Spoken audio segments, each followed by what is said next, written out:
Beastars kicks things off with a tiny white rabbit getting bear-hugged by a big wolf with red glowing eyes. It's a weird and scary scene. The scene then shifts to an alpaca named Tem. He instantly gets killed in the very first moment he appears on screen. All we know about Tem is that he gets killed by an unknown carnivore in a classroom in his school. Now this incident sets the precedent for the entire first season, as it increases the divide between the herbivores and the carnivores at the prestigious Cherryton Academy. The tensions are high within the drama club, which Tem was a part of. Now that Tem is dead, they need to find a replacement for his role. And here we meet an alpaca named Else, who is scared of a wolf in her class who she thinks might make her the next victim of a predation incident. Then Else comes face to face with the wolf, who is now the main character of the series. His name is Legoshi. Turns out Legoshi didn't want to kill her during their first meeting, and instead wanted to pass on a letter from Tem to her. He was close friends with Tem and he knew that Tem liked Else a lot, so he passed a letter in memory of his homie. Legoshi then expresses that he's always felt prejudiced against, as he's either hated or feared by everyone he comes across. The next day we see Legoshi and a new character named Lewis pay their respects for Tem. We see here that Lewis is the lead actor in the upcoming play, and he's essentially the leader of everything within the school grounds. He tells Legoshi that he has a task for him, so they go over to have a talk. Elsewhere at the school, we meet a pure white dwarf rabbit named Haru, who gets bullied by her classmates because so many guys like her due to her rareness and looks. They throw her books and mattresses out of the dorm, and she's forced to eat alone and doesn't have many friends. She then gets harassed by a girl named Mizuchi, who throws her food out of her hands and dumps a bucket of water on her. Meanwhile, Lewis tries to name Legoshi as the replacement for Tem, but a new character named Kai bursts into the room and demands that he should replace Tem instead. A fight almost breaks out and Legoshi is there to stop it, and things cool off afterwards. Lewis tasks Legoshi with being the lookout at night while they sneak into the theater room to practice their lines. However, while on lookout, Legoshi picks up Haru's scent and his predatory instincts kick in, bringing us back to that open back hug scene. Legoshi is stuck in a sort of internal struggle against his predatory instincts. He almost succumbs to his instincts, but a character named Zoe snaps him out of it by calling to him. Haru boosts the frick out of there before Legoshi can say anything in his defense. Zoe shows him to Lewis, who had broken his leg, to save Zoe from falling off the stage. The next day, a fight breaks out in the cafeteria, which prompts Legoshi's instincts again, and he snaps at them. But then they try to pick a fight with Legoshi instead. Lewis stops them, and we learn that Lewis is in the running for Beastar, a title created for the school's hero, who unites all the students above the discrimination, fear, and prejudices. We then see Lewis trying his hardest to keep the play going, but his leg injury is worsening by the minute. Legoshi is sent to pick up some flowers for the play, where he runs into Haru and he realizes that he had accidentally injured her during his random display of predatory dominance. He asks her about it, but she says you can't remember what happened. He helps her out with some of her chores, and she wants to repay him for the kindness. He doesn't know what to say though, because he just wants to keep talking to her. She mistakes his silence for something else and assumes that since he's a guy, he's going to want to sleep with her, so she strips down in front of him. Haru starts to undress Legoshi's pants, but he bolts out of there in a panic. He learns about her somewhat tainted reputation for being an S-word in the school, but he still thinks she's a good animal despite her presumptuous reputation. He talks to Kai and finds out that almost everyone in the drama club has some sort of fetishistic secret in their past, making them wonder what Lewis's past was like.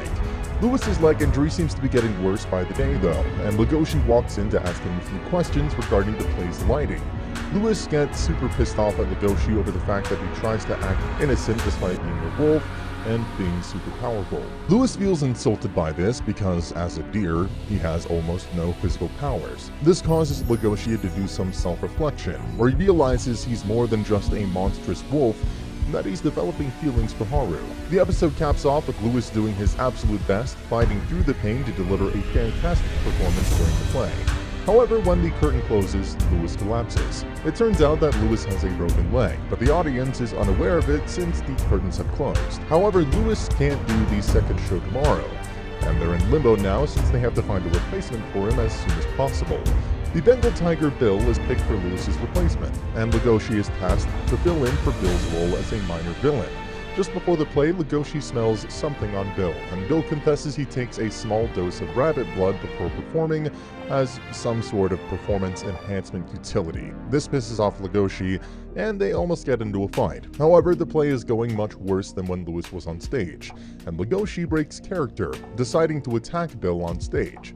He pummels Bill's face in, and in return, Bill claws his back up. Lewis steps in to stop them both, but the audience doesn't realize this was part of the play. The two are reprimanded by Lewis, and Bill especially, for taking rabbit blood. They still maintain the image that it was all planned so that nobody gets into trouble. Legoshi's friend named Jack makes an appearance. The Labrador Retriever picks up on the fact that Legoshi was actually not acting and really fighting Bill. He also picks up on Legoshi possibly being in love, and Legoshi's nervousness confirms Jack's suspicions. While Legoshi is falling crazily in love with Haru, she on the other hand is sleeping with Lewis. 1 month later, the set crew are preparing for the Meteor Festival. The crew is discussing the candle lighting ceremony, where couples that light candles together live long and healthy relationships. Meanwhile, Haru is still being consistently bullied by Mizuchi and her clique of toxic B-words. However, Legoshi steps in and puts an end to it. The two of them later go on to have dinner together. He's struggling to even ask her name while she's battling her inner instincts, telling her to stay away from him. Later on, they take a walk together towards her dorms, and this is where the two make eye contact for the first time. However, a few days later, another herbivore was killed, and it was reported on the news, increasing the divide among the students. While wandering the halls, Legoshi comes across a freshman wolf named Juno, getting bullied by some dudes due to their carnival heritage. Legoshi stops it and learns that Juno had joined the drama club just now as well. The sophomore drama club members are sent to discuss the details of the Meteor Festival with the city. Lewis warns all of them to stay away from the black market areas as they head out. Legoshi, Bill, Tao, and Aoba arrive at the city. They go to the meeting at City Hall, and afterwards they talk about hookups and making out with girls. Legoshi is peer pressured by the boys into talking to Juno, since she's new and probably looking for friends. The way back becomes confusing though, as they get lost and find themselves in the black market by accident. Bill wants to indulge in the offerings and eats a man's fingers. Legoshi is distraught and disgusted by this, and he bolts out of there. He thinks about Haru as he runs, about how he feels for her, and yet despite those feelings, he's scared that his predatory urges might be harmful for Haru's life. His stress leads him to collapsing, and he wakes up to find himself chained in a doctor's basement. The doctor, named Gohin, is actually a nice guy though, and he tells him that his attraction to Haru might be a manifestation of his carnivorous urges to eat her. On his way back, he meets Aoba, who also didn't eat in the black market and managed to get out of there. Some filler content starts out here where a new hen character named Lagome is introduced. Legoshi enjoys eating egg sandwiches, but those eggs actually come from Lagome, who prides herself on having the best eggs. Elsewhere, Haru is banging Lewis, and here we find out a bit about how they first met. Haru ran into him when his horns were shedded, and while Haru tended to his wounds, the two started going at it. However, Lewis is supposed to keep his lineage going, and his family already has a bride found and ready for him, but Haru was aware and okay with this. On the way away from the hookup, Lewis runs into Legoshi, who was looking for Haru. Lewis tells him that she's not there and tells him to go talk to Juno. Legoshi and Juno start talking and practicing their choreography together. Here Juno comes to the realization that she has feelings for Legoshi. She asks him if he feels the same way, but he kind of just doesn't react, meaning that he's not into her. While working on the festival, Haru approaches Legoshi and asks for his help since she's the only one in the gardening club, but he refuses, wanting to keep a safe distance. However, he sees Lewis and Haru interacting, which makes him so jealous that he realizes he's actually in love with her, and not just hungry for her due to his predatory urges. Haru and Legoshi end up being the last few students leaving the festival grounds. The two leave together and try to speak about the first time that they truly met. They talk about how Haru tried to seduce him when they first met, and they get into an argument. She says that she can't understand how she feels and she tries to leave. He tries to stop her from leaving, but bystanders mistake that as him harassing her, and so the two run away together to save themselves from getting arrested. The two then talk and things calm down. Haru confesses she remembers getting attacked that night, but still doesn't know it was Legoshi. He contemplates telling her the truth, but doesn't out of fear that she'll stop talking to him. Everyone leaves, but Lewis agrees to help Juno rehearse a bit. She jumps on him and decides that she wants to become a Beastar, as well as wants to make Legoshi her boyfriend. Nothing comes out of that though, she just keeps trying to hit on Legoshi, but he doesn't really respond to her feelings. A sudden blackout happens, so Legoshi tries to find Haru to keep her safe. He follows her scent, she hugs him when she sees him, mistaking him for Lewis. The lights come back on and Juno sees the two together and realizes Legoshi has feelings for Haru. We get an insight into Lewis's dark past that he keeps a secret. He was used as a carnivore food on the black market when he was a kid, and was rescued by the leader of Horn's conglomerate named Ogma. He tasked Lewis with the goal to change the world, and he takes that very seriously and aims to become Beastar because of it. Lewis almost gets attacked by a carnivorous leopard, but Legoshi prevents the attack without Lewis even finding out. The leopard tells Legoshi that with an herbivore as Beastar, the carnivores will lose their influence. This has led to a bunch of them wanting to kill Lewis, and Legoshi decides he'll keep Lewis safe from all of them. He later decides to meet Haru at the festival to confess his feelings to her, but only her shoe is found. The news is told to Legoshi, and the culprits are known to be working for the Shishigumi, a den of lions who kidnapped her to feed her to their boss. Haru is some sort of delicacy for them. Lewis explains everything to the mayor, but he doesn't plan on doing anything anyways, so it's a waste of time. The mayor then bribes Lewis by saying he'll delete the record of his dark past if he keeps quiet about this. Legoshi asks for Lewis's help to find her, but Lewis refuses, and the two get into a fight. Legoshi goes by himself to the black market to look for Haru. He's attacked, but later rescued by Gohin. He explains everything to Gohin, who doesn't want to help him. Legoshi does find the lion's den, and gets into a fight with one of the henchmen. He almost gets killed, but Gohin steps in and shoots the lion with his crossbow. The two of them then fight through all the lions in the den to get to Haru. Haru's past is explored, as she's always felt like a small, helpless animal who would die quite easily.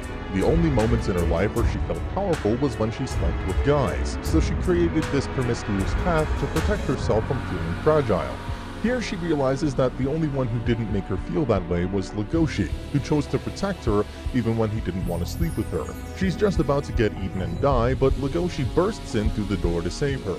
He embraces his dark side for the first time and maws the life out of the lion's leader. It turns out though, Legoshi leaves the lion boss alive because he didn't want to be a murderer. This is a good sentiment, but it almost becomes his death as the boss almost shoots him. However, Lewis steps in and saves him, shooting the boss for what he had done. Haru and Legoshi get some food and miss their bus, so they find a hotel to stay the night, where they wind up in a love hotel. He comes clean and tells her that he was the predator who attacked her that night, and she tells him she had a hunch it was him all along. The things between the two get heated as feelings rise up, but Haru's instincts kick in which prevent her from sleeping with him. Haru says she can force it to contain it and they can do the deed anyways, but it feels weird so Legoshi decides against it. The two head back to school and a rivalry between Haru and Juno starts. Lewis seems to be missing, but the show must go on and the drama club does their performance to perfection. Here Legoshi confesses his love to Haru amongst the crowd, but the drama club pulls him away from her to celebrate him for saving Haru. Juno tries to convince him to light a candle with her, but he refuses and chases after Haru instead. The two talk about their instincts and urges taking control of them, and Legoshi says he needs to get stronger to control them. Haru agrees and says she'll be waiting. And that's the end of the video. As always, if you like what you saw, subscribe to the channel. I'll be uploading a lot of videos just like this, so I'll see you at the next one. And I'm pretty sure that you are.